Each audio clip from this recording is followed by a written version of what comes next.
Hi friends, welcome to Meera's novella. ഇനിയെന്നും ഭാഗം 7. അവളോട് നേരിട്ട് ചോദിച്ചിട്ടൊന്നും ഒരു കാര്യവുമില്ല. അവൾ പറയില്ല. വേറെ ഏതെങ്കിലും മാർഗം നോക്കണം. നേരത്തെ സ്റ്റോർ റൂമിൽ വെച്ച് നടന്ന കാര്യം ഓർമ്മ വന്നതും ദേവി തലയൊന്ന് കുടഞ്ഞുകൊണ്ട് പറഞ്ഞു. ഡേവിഡിന്റെ വാക്കുകൾ കിച്ചുവിൽ അത്ഭുതം നിറച്ചു. ഇന്നേ വരെ ഒരു കാര്യം മനസ്സിൽ തീരുമാനിച്ചാൽ അത് നടത്താതെ ഡേവിഡ് പിന്മാറിയിട്ടില്ല. പക്ഷെ ദേവുവിന്റെ കാര്യത്തിൽ ആദ്യത്തെ ശ്രമത്തിൽ തന്നെ അവൻ പിന്മാറിയിട്ടുണ്ടെങ്കിൽ അവൾ ഒരു സംഭവം തന്നെ ആയിരിക്കണം. അതോർത്തതും കിച്ചു അറിയാതെ ഉറക്കെ ചിരിച്ചു. ഫോണിലൂടെ അവന്റെ ചിരി കേട്ട ഡേവിഡ് സംശയത്തോടെ ചെവിയിൽ നിന്നും ഫോൺ നീക്കി പിടിച്ച് സ്ക്രീനിലേക്ക് നോക്കി. ഡാ മോനെ, ഞാനിവിടെ സീരിയസ് ആയി ഒരു കാര്യം പറയുമ്പോൾ ഇരുന്നിടിക്കുന്നോ?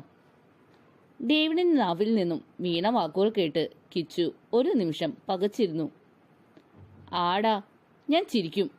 വീരശൂര പരാക്രമിയായ ഡേവിഡ് ജോൺ ആദ്യത്തെ ശ്രമത്തിൽ തന്നെ തോൽവി സമ്മതിച്ചെങ്കിൽ പറയാതെ തരമില്ല മോനെ. അവളാണ് പെണ്ണ്. അവന്റെ വാക്കുകൾ കേൾക്കെ ദേഷ്യം വരേണ്ടതിനു പകരം ഡേവിഡിന്റെ ചുടികളിൽ പുഞ്ചിരി വിരിഞ്ഞു. ഒന്ന് വെച്ചിട്ട് പോടാ കോപ്പേ, ഞാൻ കണ്ടുപിടിച്ചോളാം. എനിക്കറിയേണ്ടതല്ല. ഫോൺ വെച്ച് കഴിഞ്ഞതും ഇന്ന് നടന്ന സംഭവങ്ങൾ ഓർമ്മ വന്നതും അവൻ സ്വയം മറന്ന് കുറച്ചു നേരം ഇരുന്നു. പെട്ടെന്ന് വേറൊരാളെ പറ്റി ഓർമ്മ വന്നതും ദേഷ്യത്തോടെ തലയൊന്ന് കുടഞ്ഞ് അവൻ ഉറങ്ങുവാനായി കിടന്നു.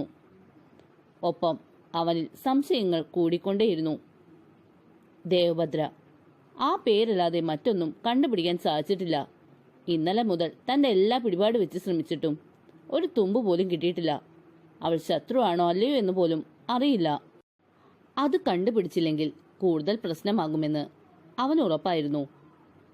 പ്രത്യേകത ഒന്നുമില്ലാതെ ദിവസങ്ങൾ കടന്നുപോയി. ഡേവിഡ് വീട്ടിലേക്ക് വന്നിട്ട് ഒരാഴ്ച കഴിഞ്ഞു. അന്നത്തെ സംഭവത്തിന് ശേഷം ഡേവിഡ് പിന്നെ ദേവുവിനെ ശല്യപ്പെടുത്താൻ പോയില്ല. എന്തിന്, അങ്ങനെ ഒരാൾ അവിടെ ഉള്ളതായി പോലും ഗൗനിച്ചില്ല. ദേവുവിനും അത് വല്ലാത്തൊരാശ്വാസമായിരുന്നു. ദേവുവിന്റെ ഒരു ഫോട്ടോ അല്ലാതെ മറ്റൊരു വിവരവും കിച്ചുവിന് അയച്ചു കൊടുക്കാൻ ഡേവിഡിന് സാധിച്ചതുമില്ല. ദേവി, ഇനി എന്താ നിന്റെ പ്ലാൻ? വന്നിട്ട് ഒരാഴ്ച കഴിഞ്ഞു. 2 വർഷമായി നീ ബിസിനസ്സിൽ നിന്നും വിട്ടു നിൽക്കുന്നു. വലിയൊരു തകർച്ചയിൽ നിന്നും കരകയറി തുടങ്ങിയിട്ടുള്ളൂ നമ്മുടെ സ്ഥാപനം. അതും നീ ഊണും മുറക്കവും കളഞ്ഞ് കഷ്ടപ്പെട്ട് അധ്വാനിച്ചതുകൊണ്ട്. ഇനിയും നഷ്ടപ്പെട്ടത് പലതും തിരിച്ചു പിടിക്കാൻ ബാക്കി കിടക്കുന്നു. ഒന്നും ചെയ്യാതെ വെറുതെ ഇരിക്കാനാണോ നീ ഉദ്ദേശിക്കുന്നത്? ചായ കുടിച്ചുകൊണ്ടിരിക്കെ ജോണിന്റെ വാക്കുകൾ കേട്ടതും ഡേവിഡ് അത് ശ്രദ്ധിക്കാതെ ചായ കുടിക്കുന്നത് തുടർന്നു. അത് കണ്ടതും ജോണിന് വല്ലാത്ത ദേഷ്യം വന്നു. ഡേവിഡ്, നിന്നോടാണ് ഞാൻ സംസാരിക്കുന്നത്. കേൾക്കുന്നില്ലേ നീ?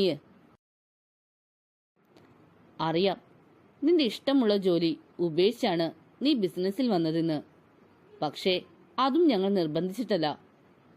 എന്ത് കാരണം കൊണ്ടായാലും നീ സ്വയം ഉറപ്പിച്ചു വന്നാണ്. പിന്നെ സാഹചര്യം കൊണ്ട് മാറി നിൽക്കേണ്ടി വന്നു. പക്ഷേ ഇനിയും അത് തുടരാൻ പറ്റില്ല. എത്രയും പെട്ടെന്ന് നീ ഓഫീസിൽ വന്നു തുടങ്ങണം. അല്ലെങ്കിൽ നീയായി ഉപേക്ഷിച്ച ജോലിക്ക് പോയി തുടങ്ങണം. കഴിഞ്ഞതെല്ലാം മറക്കണം. ആരോടും പകയും പ്രതികാരവും ഒന്നും വേണ്ട. ജോൺ പറഞ്ഞ് മുറിവിക്ക് മുന്നേ ടേബിളിൽ ഇരുന്നിരുന്ന ചില്ലിന്റെ ബൗൾ നിലത്ത് വീണുടഞ്ഞു. ഡേവിഡിന്റെ മുഖത്തേക്ക് നോക്കിയ മേരിയും ജോണും അവന്റെ മുഖഭാവത്തിൽ ഒരു നിമിഷം ഭയന്നുപോയി. മറക്കാനോ? ഞാനോ? എന്താ ഞാൻ മറക്കേണ്ടത്? ഞാൻ അനുഭവിച്ച അപമാനമോ, നാണക്കേടോ, കളിയാക്കലുകളോ? അപ്പായ്ക്കും അമ്മച്ചിക്കൊന്നും ഊഹിക്കാൻ പോലും കഴിയില്ല ഞാൻ സഹിച്ചതൊക്കെ. ഞാൻ ചെയ്ത തെറ്റെന്തായിരുന്നു? ഒരുവളെ ആത്മാർത്ഥമായി സ്നേഹിച്ചതോ, അവളെ വിവാഹം ചെയ്തതോ, അവൾക്ക് വേണ്ടി സ്വന്തം സ്വപ്നങ്ങൾ പോലും ഉപേക്ഷിച്ച് അവളുടെ ആഗ്രഹങ്ങൾ സഫലമാക്കി കൊടുക്കുവാൻ ശ്രമിച്ചതോ, അവളെ വിശ്വസിച്ച് എല്ലാം ഏൽപ്പിച്ചതോ? പറയ്. അതിനൊക്കെ എനിക്ക് തിരിച്ചു കിട്ടിയത് എന്താ? എല്ലാം തകർന്നു, എല്ലാം നഷ്ടപ്പെട്ടു. നിങ്ങളുടെ ജീവൻ പോലും അപകടത്തിലായി. ഭ്രാന്ത് പിടിച്ചു പോകും എന്നുവരെ എനിക്ക് തോന്നിയിട്ടുണ്ട്. മറക്കില്ല ഞാൻ. അവൾ എന്നോട് ചെയ്ത ചതി മറക്കണമെങ്കിൽ ഈ ഡേവിഡ് മരിക്കണം. എല്ലാം അറിഞ്ഞപ്പോൾ അവൾ കൊല്ലാതെ വിട്ടത് എൻ്റെ കഴിവുകേട് കൊണ്ടല്ല, നിങ്ങളെ രണ്ടുപേരെ ഓർത്ത് മാത്രമാണ്. പക്ഷേ വിടില്ല ഞാൻ. അവളെയും അവൾക്ക് കൂട്ടുനിന്ന മറ്റവനെയും വെറുതെ വിടില്ല ഈ ദേവി. നരകിപ്പിച്ചിരിക്കും. അത് തടയാൻ ആരും ശ്രമിക്കണ്ട. പിന്നെ ബിസിനസ് എല്ലാം നഷ്ടപ്പെടുത്തിയെടുത്തു നിന്നും ഇത്രയും എത്തിക്കാൻ എനിക്ക് കഴിഞ്ഞിട്ടുണ്ടെങ്കിൽ ഇനി മുന്നോട്ട് കൊണ്ടുപോകാനും എനിക്കറിയാം. അപ്പായി അതിനുവേണ്ടി ഓഫീസിലേക്ക് വരുവാനായി എന്നെ നിർബന്ധിക്കേണ്ട. അത്രയും പറഞ്ഞ് ദേഷ്യത്തോടെ മുറിയിലേക്ക് പോകുന്ന മകനെ സങ്കടത്തോടെ നോക്കുവാൻ മാത്രമേ ആ അച്ഛനും അമ്മയ്ക്ക് സാധിച്ചുള്ളൂ. എന്നാൽ അവന്റെ വാക്കുകൾ അവളിൽ സമ്മിശ്ര വികാരങ്ങളാണ് ജനിപ്പിച്ചത്. അവൻ അനുഭവിച്ചത് ഓർത്തതും അവളിൽ സങ്കടവും അവനെ ആ അവസ്ഥയിൽ എത്തിച്ചവരോട് അടങ്ങാത്ത പകയും തോന്നി. തന്റെ ലക്ഷ്യത്തിലേക്ക് എത്തുവാൻ ഒരാളെ കൂടെ കൂട്ടുകിട്ടിയതിൽ അതിയായ സന്തോഷവും അതോടൊപ്പം തോന്നി. എന്തൊക്കെയോ ആലോചനകളിൽ നിൽക്കുന്നവളുടെ അടുത്തേക്ക് മേരി വന്നതോ നിന്നതോ ഒന്നും അവൾ അറിഞ്ഞതേയില്ല. മോളെ ദേവു, എന്താലോചിച്ച് നിൽക്കുക? മേരി തട്ടി വിളിച്ചതും അവൾ സുബോധം വീണ്ടെടുത്തു. അത് അമ്മച്ചി, ഞാൻ വാക്കുകൾക്ക് വേണ്ടി പരതുന്നവളെ കാണുകെ അവർ അവൾക്കൊരു വരണ്ട ചീസ് സമ്മാനിച്ചു. അമ്മച്ചിക്കറിയാം മോൾക്ക് ഇവിടെ നടക്കുന്നത് ഒന്നും മനസ്സിലാവുന്നില്ലെന്ന്. എല്ലാം ഞാൻ പറയാം. ഇനിയെങ്കിലും ആരോടെങ്കിലും എന്റെ സങ്കടങ്ങൾ തുറന്നു പറഞ്ഞില്ലെങ്കിൽ ചിലപ്പോൾ ചങ്ക് പൊട്ടി ചത്തുപോയേക്കും ഞാൻ. ഒരു പൊട്ടിക്കരച്ചിലോടെ അവർ പറഞ്ഞതും അവൾ അവരെ ചേർത്ത് പിടിച്ചു. അവനെപ്പറ്റി, അവന്റെ ജീവിതത്തിൽ നടന്നതിനെക്കുറിച്ചൊക്കെ അറിയാമെങ്കിലും അവനെ മുഴുവനായി അറിയുവാൻ അവൾക്കും ആഗ്രഹം തോന്നി. ചെറുപ്പം തൊട്ടേ കുറച്ച് ഗൗരവക്കാരനായിരുന്നു ഡേവിഡ്. ഉൾവലിഞ്ഞ പ്രകൃതമായിരുന്നു അവൻ്റേത്. അതുകൊണ്ട് തന്നെ അധിക സൗഹൃദങ്ങളും അവനുണ്ടായിരുന്നില്ല. എന്നാൽ ഞങ്ങളോട് അവൻ മറ്റൊരു ഡേവിഡായിരുന്നു. കളിയും ചിരിയുമായി നടക്കുന്ന ഒരു കുസൃതി കൊടുക്ക. ചെറുപ്പം തൊട്ടുള്ള അവന്റെ ആഗ്രഹമായിരുന്നു വലുതാകുമ്പോൾ ഒരു പോലീസ് ഓഫീസർ ആവുക എന്നത്. ഡിഗ്രിക്ക് ചേർന്നപ്പോൾ മുതൽ അവൻ അതിനു വേണ്ടിയുള്ള ശ്രമവും തുടങ്ങി. സപ്പോർട്ടായി ഞാനും ഇച്ചായനും ഉണ്ടായിരുന്നു. അവന്റെ അതേ ആഗ്രഹത്തോടെ കോളേജിലേക്ക് വന്ന കിഷോർ എന്ന കിച്ചു ഇടിച്ചു കയറി അവനോട് സൗഹൃദം സ്ഥാപിച്ചു. വളരെ ചുരുങ്ങിയ കാലം കൊണ്ട് അവർ നല്ല ഫ്രണ്ട്സായി. അവർ PG ഫസ്റ്റ് ഇയർ ആയിരുന്ന സമയത്താണ് അവൾ അവന്റെ ജീവിതത്തിലേക്ക് കടന്നു വന്നത്. ഡിഗ്രി ഫസ്റ്റ് ഇയർ ജോയിൻ ചെയ്ത ദിയ വിഷ്ണുവർദ്ധൻ വന്ന 1 മാസത്തിനുള്ളിൽ ആ കുട്ടി അവനെ പ്രൊപ്പോസ് ചെയ്തു. അവനാണെങ്കിൽ ആ കുട്ടിയോട് അങ്ങനെയൊന്നും തോന്നിയിരുന്നില്ല. അവളോടെന്നല്ല, അത്രയും കാലം പ്രണയം എന്ന വികാരം അവൻ ഒരു പെൺകുട്ടികളോടും തോന്നിയിട്ടുണ്ടായിരുന്നില്ല. അവൻ എതിർത്തിട്ടും ആ കുട്ടി പ്രണയം പറഞ്ഞ് അവന് പിന്നാലെ നടന്നു. ഞങ്ങളോട് എല്ലാം തുറന്നു പറയുന്നവൻ അവളെ പറ്റിയും പറഞ്ഞിരുന്നു. അവന്റെ പിന്നാലെയുള്ള അവളുടെ നടപ്പ് അവനെ വല്ലാതെ അസ്വസ്ഥനാക്കിയിരുന്നു. എന്നാൽ അത് ആ കുട്ടിയുടെ പ്രായത്തിന്റെ തോന്നലാണെന്നും കുറച്ചു കഴിഞ്ഞാൽ അവൾ അതൊക്കെ വിട്ടോളും എന്ന് പറഞ്ഞ് ഞങ്ങൾ അവനെ സമാധാനിപ്പിച്ചു. ഒരു ദിവസം കോളേജിൽ വെച്ച് അവന്റെ ക്ലാസ്സിലേക്ക് ആ കുട്ടി കയറി ചെന്ന് പറഞ്ഞു അവളെ പ്രണയം സ്വീകരിച്ചില്ലെങ്കിൽ അവൾ ആത്മഹത്യ ചെയ്യുമെന്ന്. അവൻ അത് കാര്യമാക്കിയില്ല. വീണ്ടും അവളെ പ്രണയത്തെ നിരസിച്ചു. അന്ന് രാത്രി അവനെ തേടിയെത്തിയ വാർത്ത അവനെ വല്ലാതെ തളർത്തി. ആ കുട്ടി വിഷം കുടിച്ച് ആത്മഹത്യയിൽ ശ്രമിച്ചു ഹോസ്പിറ്റലാക്കിയിരിക്കുകയായിരുന്നു എന്നതായിരുന്നു അത്. അവന്റെ പ്രണയത്തിന് വേണ്ടി ജീവൻ പോലും ഉപേക്ഷിക്കാൻ തയ്യാറായ ആ കുട്ടിയുടെ പ്രണയം ആത്മാർത്ഥമായിരിക്കുമെന്ന് അവനടക്കം ഞങ്ങളെല്ലാവരും കരുതി. ഞങ്ങൾ ആ കുട്ടിക്ക് വേണ്ടി അവനോട് സംസാരിച്ചു.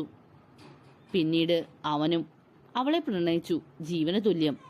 PG കംപ്ലീറ്റ് ചെയ്ത് അവനും കിച്ചുവും എക്സാമിന് വേണ്ടി കോച്ചിങ്ങിന് പോയി തുടങ്ങി. എന്നാൽ ആ കാര്യം അവൻ അവളോട് പറഞ്ഞില്ല. ഒരു സർപ്രൈസ് കൊടുക്കാം എന്നാണ് വിചാരിച്ചിരുന്നത്. അതിനിടയിൽ പെട്ടെന്ന് തന്നെ കല്യാണം നടത്തണമെന്ന് പറഞ്ഞ് ആ കുട്ടി ഒരുപാട് തവണ നിർബന്ധം പിടിച്ചെങ്കിലും ഒരു ജോലിയാവാതെ അതൊന്നും നടക്കില്ല എന്നവൻ തീർത്തു പറഞ്ഞു. വേറെ ഒരാളെ കൊണ്ട് അവളെ വീട്ടുകാർ കല്യാണം കഴിപ്പിക്കുമോ എന്ന പേടി കൊണ്ടാണ് കല്യാണത്തിന് തിടുക്കം കൂട്ടുന്നത് എന്നാണ് ആ കുട്ടി ഞങ്ങളോടൊക്കെ പറഞ്ഞിരുന്നത്.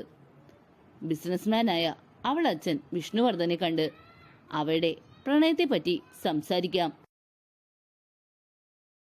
എന്ന് അവനും ഞങ്ങളും ആ കുട്ടിയോട് പറഞ്ഞെങ്കിലും അവൾ അതിന് സമ്മതിച്ചില്ല. അവളുടെ അച്ഛനും ചേട്ടനും വളരെ സ്ട്രിക്റ്റ് ആണെന്നും പ്രണയമെന്ന് കേട്ടാൽ അതിനെതിർക്കുമെന്നും അവളെ അവനിൽ നിന്ന് അകറ്റുമെന്നും അവൾക്ക് ഭയമുണ്ടെന്ന് പറഞ്ഞു. ആ നീക്കവും തടഞ്ഞു. അങ്ങനെയിരിക്കെ ഒരു ദിവസം രാത്രി ആ കുട്ടി വീട്ടിലേക്ക് കയറി വന്നു. അവളുടെ കോലം കണ്ട് ഞങ്ങളെല്ലാം പരിഭ്രമിച്ചു. മുഖത്ത് അടികൊണ്ട പാടും കയ്യിൽ എന്തുകൊണ്ടോ അടിച്ചതുപോലുള്ള കല്ലിച്ചു കിടക്കുന്ന പാടുകളും ആകെ തളർന്ന ശരീരവും. വന്ന പാടെ അവൾ അവനെ കെട്ടിപ്പിടിച്ച് ഉറക്കെ കരഞ്ഞു. അവളെ സമാധാനിപ്പിച്ച് കാര്യം അന്വേഷിച്ചപ്പോഴാണ് അറിഞ്ഞത് അവളുടെ ചേച്ചി അവളുടെ പ്രണയത്തെപ്പറ്റി വീട്ടിൽ പറഞ്ഞു കൊടുക്കുകയും അച്ഛനും ചേട്ടനും അവളെ ഒരുപാട് ഉപദ്രവിച്ചെന്നും അടുത്ത ദിവസം തന്നെ അവളുടെ ഒരു ബന്ധുവുമായി അവളുടെ വിവാഹം നടത്തുവാൻ തീരുമാനിച്ചുവെന്നും എല്ലാം അറിഞ്ഞ് ദേഷ്യം വന്ന് ഇച്ചായനും അവനും അവളുടെ വീട്ടിലേക്ക് പോകുവാൻ നിന്നെങ്കിലും അവൾ കരഞ്ഞ് കാല് പിടിച്ചു. അവളുടെ പേരിൽ 2 വീട്ടുകാരും തല്ലുകൂടരുത് എന്ന് പറഞ്ഞു. അവളിനി തിരിച്ചു പോവില്ല എന്ന് ഉറപ്പിച്ചു പറഞ്ഞതും അവളെ സുരക്ഷ കൂടി കണക്കിലെടുത്ത് അടുത്ത ദിവസം തന്നെ അവിടെ രജിസ്റ്റർ മാരേജ് നടത്തി.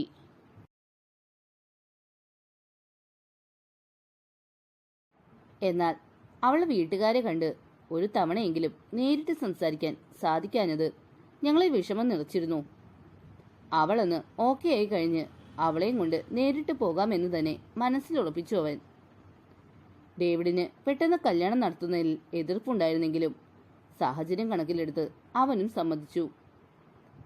കല്യാണം കഴിഞ്ഞ് വീട്ടിലെത്തുമ്പോൾ ഞങ്ങളെ കാത്ത് അവളുടെ ചേട്ടൻ ദക്ഷും കുറച്ച് ഗുണ്ടകളും ഉണ്ടായിരുന്നു.